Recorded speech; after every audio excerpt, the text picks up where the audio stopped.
Hey guys, welcome back to Confessions of a Doctorholic. It's your girl, Dr. Slayman or Hafsa, and today's confession is really just a mix of being overwhelmed, being challenged, and being weirdly obsessed with how cool vascular surgery is. Let me walk you through my first few days on this service. Spoiler alert, it's hard.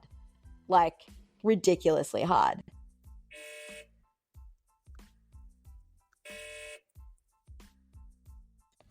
So I just started Vascular.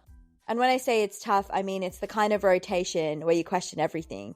Your confidence, your competence, your coffee intake, your entire career. But also, kind of love it. Even though I'm getting crushed on the daily.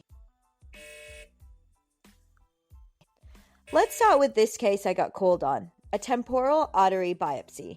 Did I even know we did that? Nope. Did I say yes with fake confidence and figure it out on the go? Absolutely. This older woman presented with sudden vision loss overnight, and neuro initially thought it was a brain issue. But then imaging showed everything was clean centrally. The symptoms were isolated to her optic tract. So the team started thinking, maybe this is giant cell arteritis.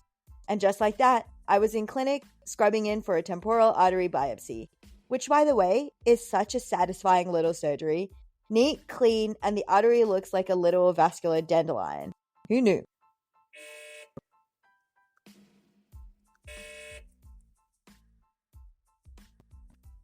We had this other patient, super complex. He presented with stroke symptoms on the left side, and imaging showed a tight stenosis of the right carotid. Textbook stroke presentation, except nothing about this guy was textbook. His neuro exam was decent, not normal, but not devastating. Left eye a little weak, but he was talking, moving, engaging. And then we realized he's also got bladder cancer. He's actively bleeding and his surgical risk is sky high. So now we're trying to decide, do we do a carotid endarterectomy now and risk a catastrophic bleed? Or do we wait, even if that puts him at stroke risk? Eventually, the decision was to push surgery back, stabilize him first, and then reassess. Urology got involved, vascular was involved, neuro was involved. It's a whole circus, and I'm just trying to keep up.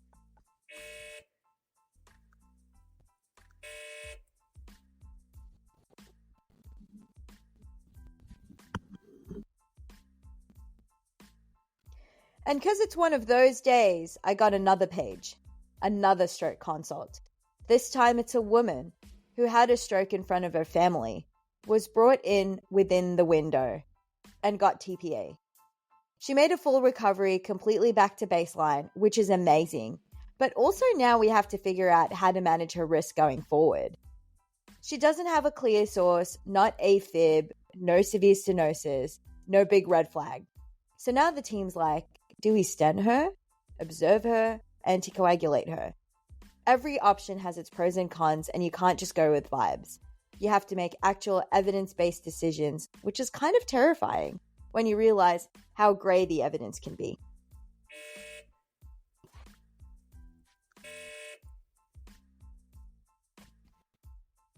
So yeah, that's been my first day on Vascular. It's humbling, it's intense, it's full of split-second